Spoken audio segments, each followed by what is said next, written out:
Hey guys, Kev here, and I'm hopefully going to be doing a quick first impressions, disassembly, and hopefully a bearing swap on the EMPEDC Nymble. So this is a new knife that I just got in earlier today. Had it for about 5 hours now. Been playing with it a lot. This was a pre-order. It was $250 when I did the pre-order a few months ago. They are going to have a drop this Saturday, July 17th at noon p.m. I guess noon p.m., 12 p.m. Pacific time. So I guess that's 3 p.m. Eastern time where I am. So hopefully this will post before then. And if not, my unboxing will. And I gave the information there as well. This is definitely a knife. So far, I would totally recommend to pick up. It is absolutely blowing me away. There are some things that I would change initially, just, looking at it. But let's get into it, all right? So let's show you the knife and size comparisons. Then we'll get into the disassembly, right? So you can see here, I got the one with this dark tie frag pattern, which I am so glad I went with. I went against my gut, which normally would say, get the plain tie with blue accents, right? But it just reminded me too much of a Vero, and it just was kind of plain. And, I'm getting into frag pattern a little bit here. You can see with my Chavez 229, a quick size comparison as well, in case you have one of these bad boys. This is a small knife, the Nymble. You can see right there, this is a 3.5-inch blade, I believe. This is 3.1, so pretty big difference there. Real quick, I'll get the size comparison knives. Everybody uses the Para, or the, Para 3 right there. So pretty much, let's see, I know the angle can throw things off, so let me go pivot to pivot.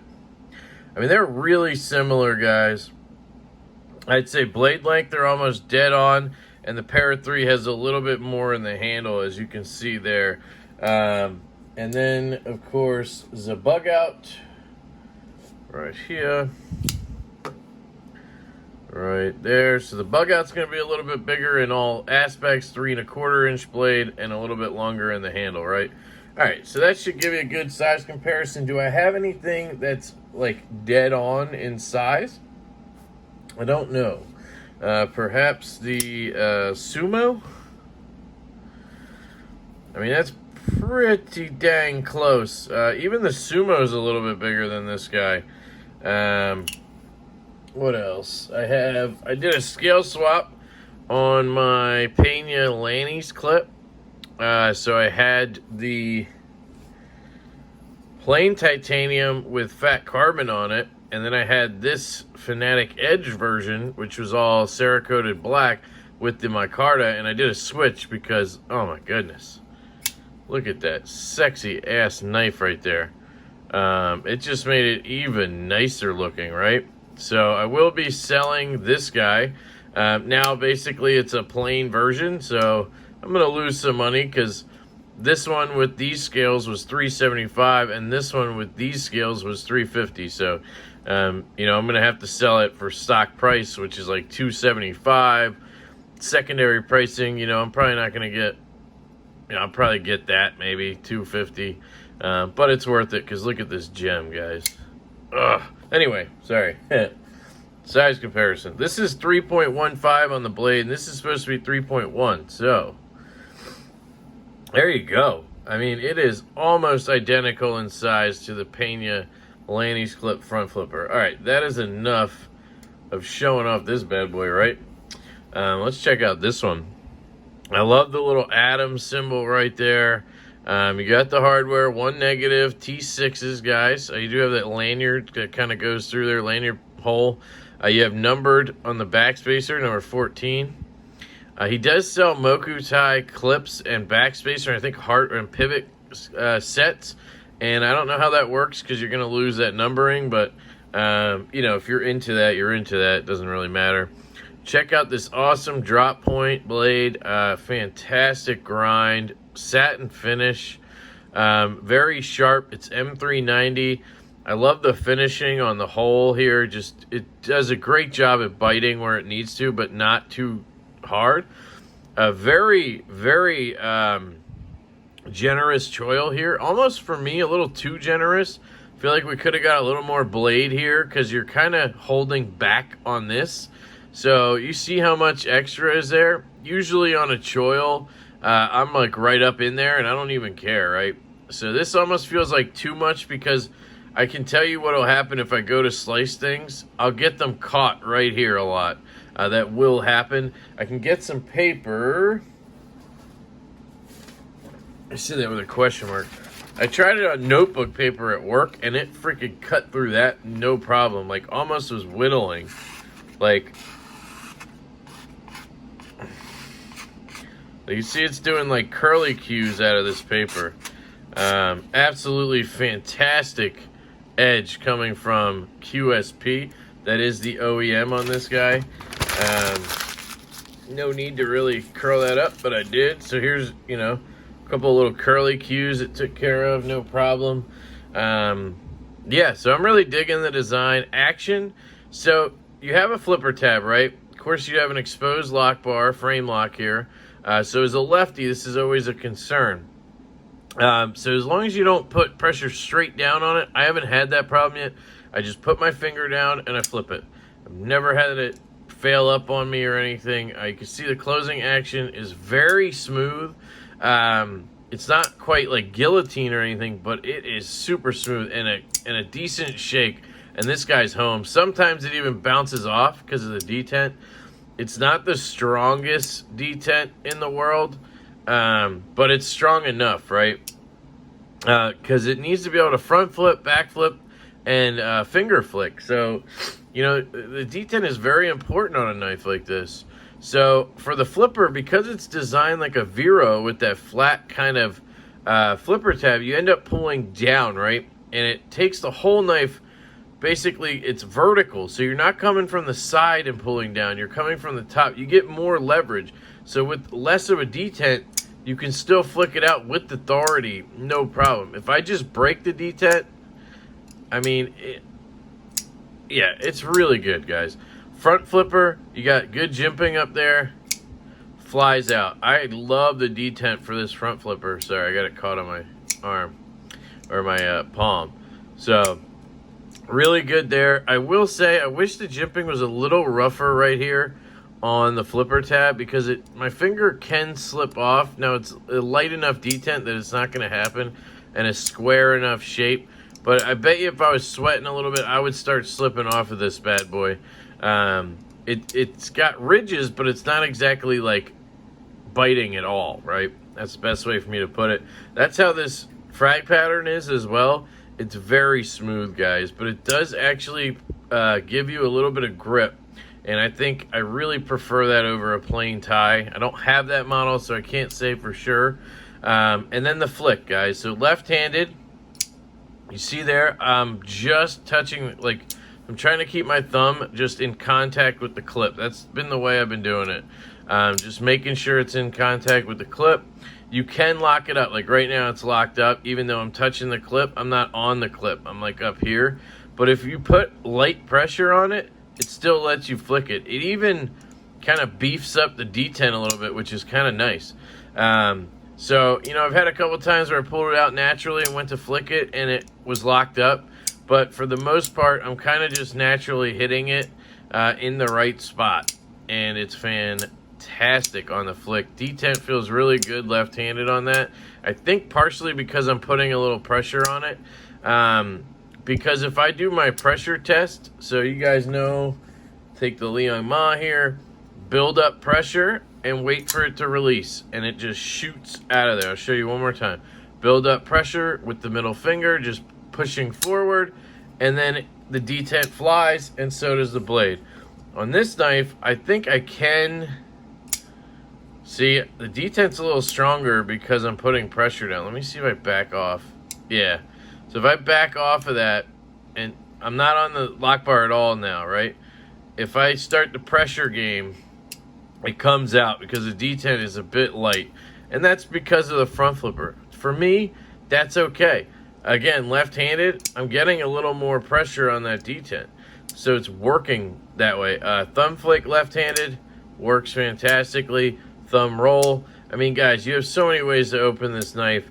It's pretty cool. All right, right-handed. Same deal, right? You got the flipper. I'm going to run through these. You got the front flipper. You got the thumb flick. Oh, thumb flick. And then the reverse flick. And this is the one that, like I said, now I'm not putting any pressure on the lock bar, so I can easily disengage it, right? But it does have enough of a detent that if you just flick it, it shoots out of there fine. But again, it's more of a just flick it and rip it type knife, right? It's not a build pressure type knife. And to me, that's acceptable when there's all these methods of opening. Kind of like the Sumo, right? On the Sumo, I accept this light detent. And this one's stronger than the Sumo, but I accept it because I can do multiple opening methods, right? And that's fine. It's a fidget king. And so is this. So that's kind of the way I wanted to explain that detent. It's very good in my opinion. All right. Any negatives I've seen? Well, T6s, we'll get into that. Hopefully nothing strips. There's a little bit of lock stick. It's pretty minor, but I can feel it when I'm... Oops, see, I got caught that time. When I disengage... See, but now it's gone. So perhaps that wore in already. Could have just been needed to break in, so I don't notice that. Ergos. So this is one category where, looking at the knife in design, I thought it would actually fit my hand like perfectly, because I really like a knife with a forward finger choil, right? But kind of like the Kaiser October, this area right here is just too big. So I kind of get caught in the middle. So I have my finger here, and then I have to put the rest of my hand down here and go up here with this one.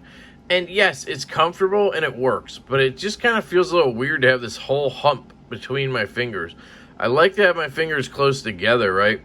So you can hold it up here like this, but again, you're going to start catching things on here. And then if I hold it back here, I can just get all four in there. But it's not the most like confidence inspiring grip. It feels kind of loose. So this is the grip I would prefer when cutting.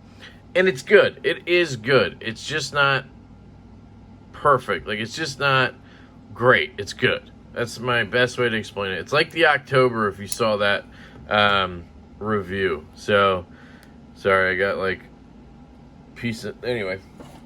All right, let's get into it. I'll shut up.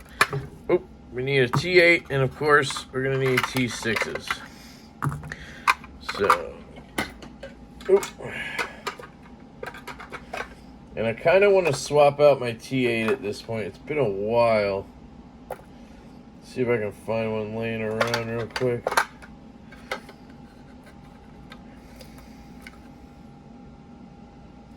T7.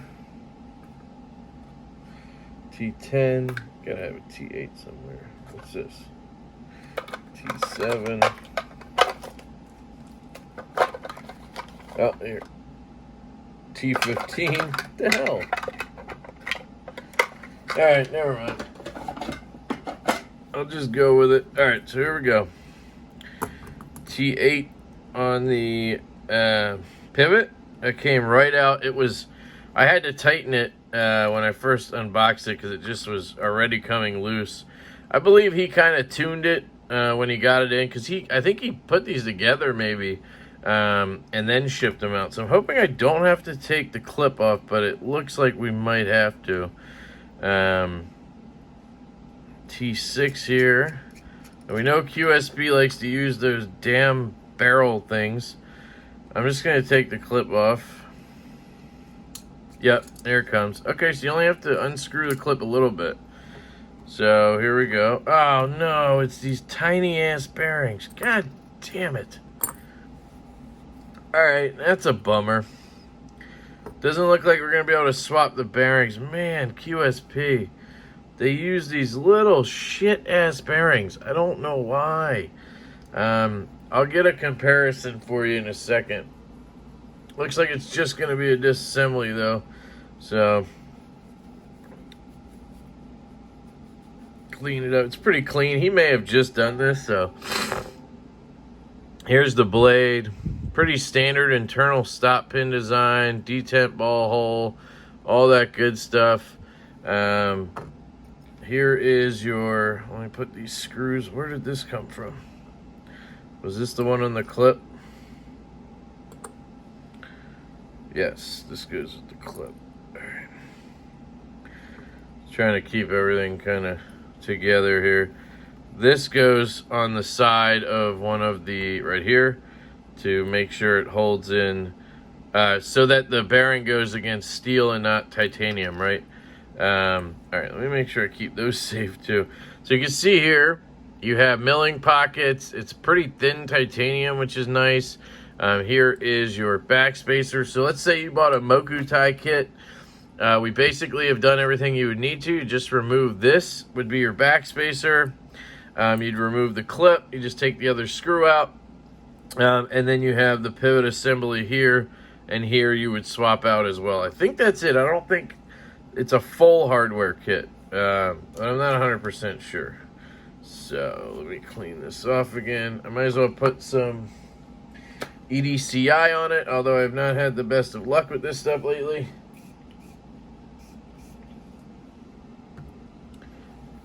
It's hot in PA right now, and I've had a few issues with rusting. Sorry, I just threw the cap across the room. I've had a few issues with rusting just because I've been sweating. Part of that is me sweating like a monster. Part of it is the fact that bead blasts in particular do not enjoy getting wet, you know. So this does look to have a bead blast finish in here. So this is another type of situation like the Sumo. Bead blast in there, like the Slim Midi. It's a very popular choice for fullers and such, is to have a bead blast inside. And they tend to rust faster than anything, so I just have to keep an eye on it. No big deal. Here's the other scale. Nice milling pockets. There's your frame lock. Another steel jaw piece. Here's where your internal stop pin's going to ride. Pretty standard stuff, guys. The only thing I want to check is if I possibly somehow have bearings that'll fit this. Because I do have one tiny set of bearings, and I don't know if they somehow would fit these. I think they're going to be too small for the pivot. Yeah. So I have all these random ones, right?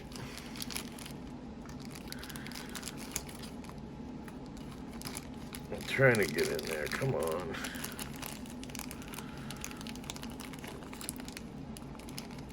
Right here. Is that it? Yeah. So I have two of those. They're absolutely tiny, but they seem to be too thick. I mean, look how thick they are compared to these, right? Size-wise, they might work.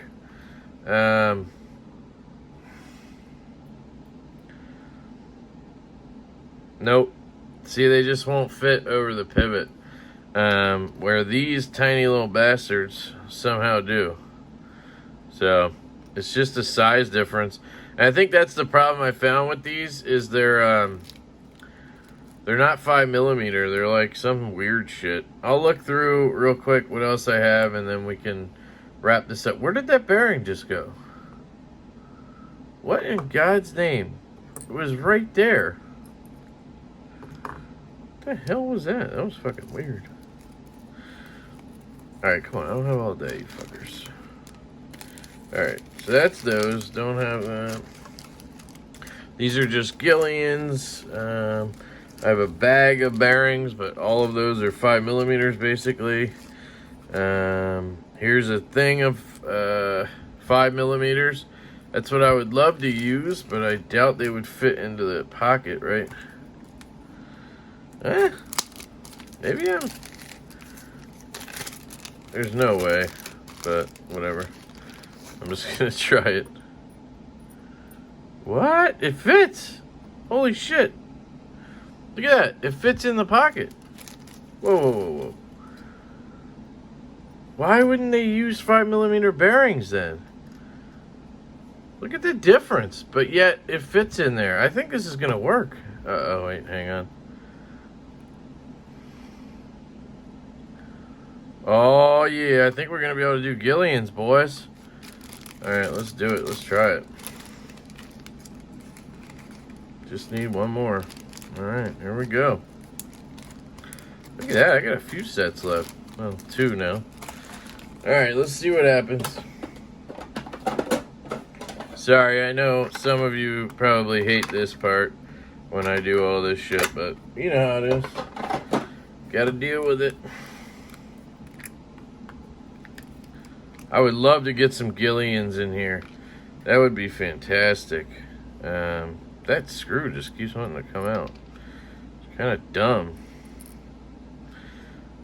Which side has the pivot? It would be the show side, right? So that would be this guy. That's kind of weird. Yeah. Okay, so we have a D shape there. Now let me clean this off.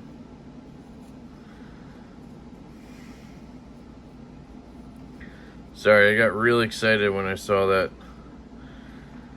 bearing fit in there. That's weird, though, that they use those tiny ones yet.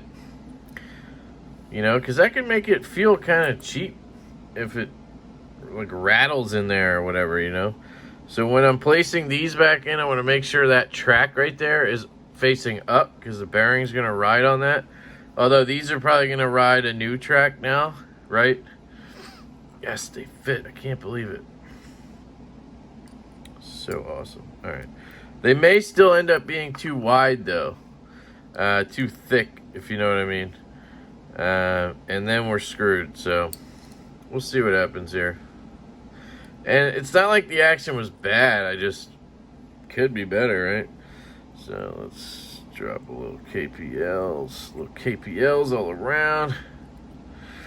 Make sure I love when the stop pin is internal. It just makes things easier, I feel like.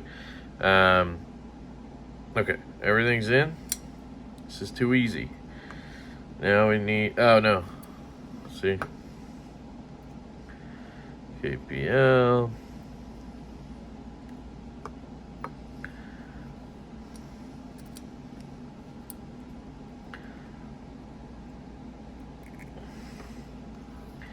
It's crazy that they made the cutout and it moves in there, so that's good. It's almost flush, so we'll see. I don't think it's gonna work, but it could, you never know. This guy's gonna wanna fall out when I flip it over, so we're gonna see what happens here. Let me place this. Maybe I can do it this way.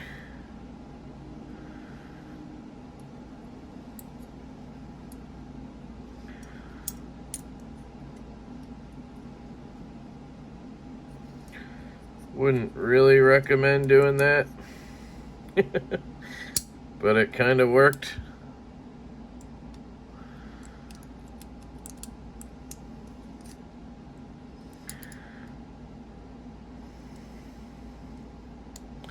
What's going on?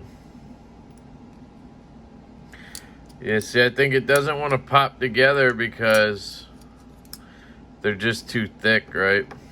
Watch.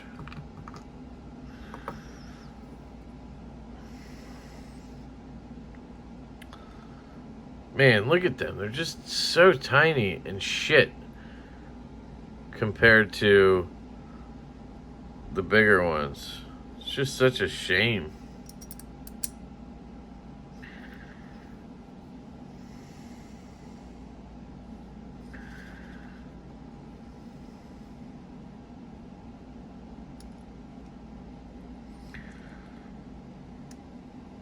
Yeah, see?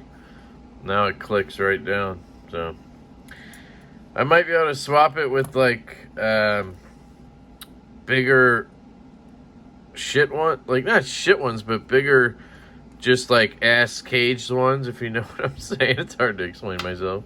But not going to be able to swap it with Gillians that I have. You know, they might make them, but when they're that small, I usually don't even bother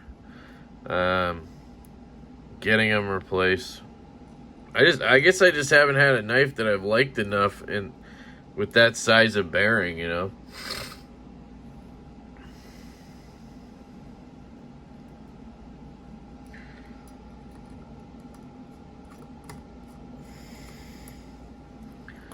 All right, hold on. Put these away.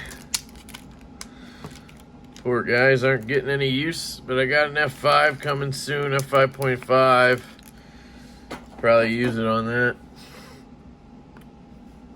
Pre-order tomorrow for the F5 in Segai pattern or whatever it's called. Tighten these. Tighten. Oh yeah. Tighten that. Check any other screws. All right, we are off because I haven't tightened it yet. I wanted to put a little Loctite on there. It's one thing about this driver. I wish it stood up better. I can complain about anything, guys. Just watch.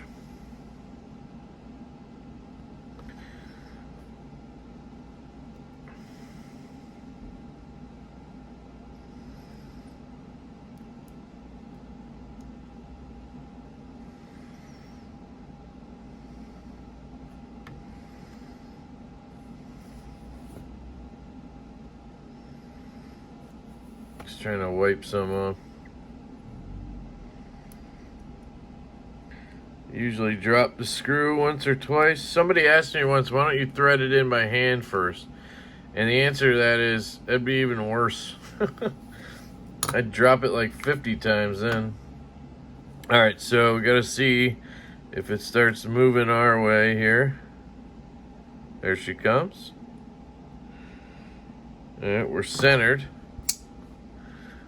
We have lots of play.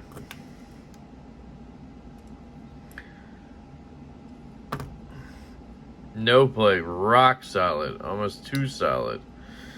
We are centered. That's solid. Well, maybe a hair off to the clip side. Now this is with, oh, I forgot to add heavy, so hang on. Got to do that too, but I'm probably going to loosen that pivot just a little bit. Looking for the detemp ball.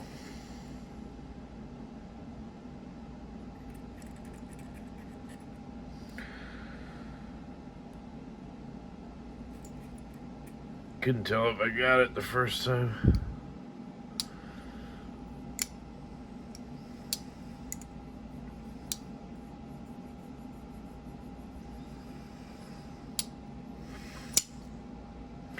Yep, got it.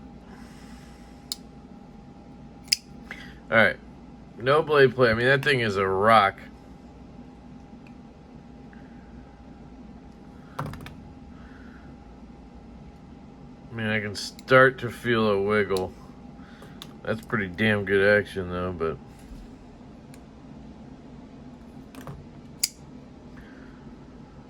little wigs.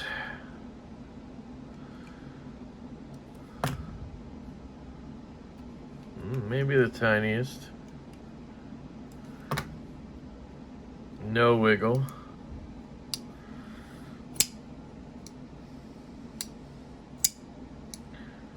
I mean, it's smooth, guys. It's not going to guillotine shut, but come on. Look how small it is, right?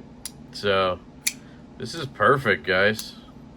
I mean, if you don't want blade play, if you want a little bit of blade play, you know, you can get it to a little bit of play, like tiniest bit. I can get it to do that. It's kind of a Vero Best Tech situation where you have to sacrifice something. But you can get basically almost guillotine shut and dead centered, right? So those are the two things you get. But you end up with a little bit of wiggle. So completely up to you how you want to operate. I like to have a rock solid lockup and then just good action. And the lock stick I was feeling is gone. I feel like the tighter it is, the better that gets. So that might have been what it was causing it in the unboxing.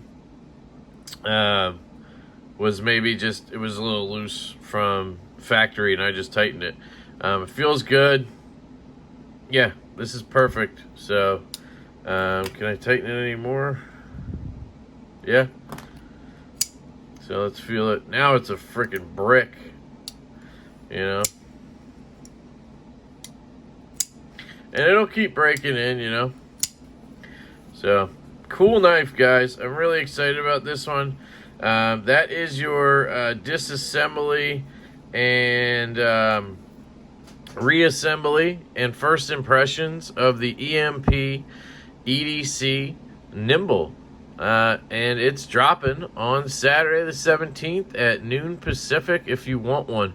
I'm tempted to pick up one in the plain tie, but I don't know if I will. I don't think I need two of these, and this is the one. I think if I had gotten the plain tie, I probably would buy another one to get this one, but this is the one I have, so my only reasoning to get another one would be to check for consistency, you know? I mean, that centering is pretty damn good, right? Slightly off, but whatever. Really cool, loving it so far. I'll hit you guys with a full review in a week or so. I'm going to let this puppy sit for 24, 36 hours, sadly, and then I'll be playing with it all the time. So, I love you guys. I hope you have a fantastic day, and I will catch you later.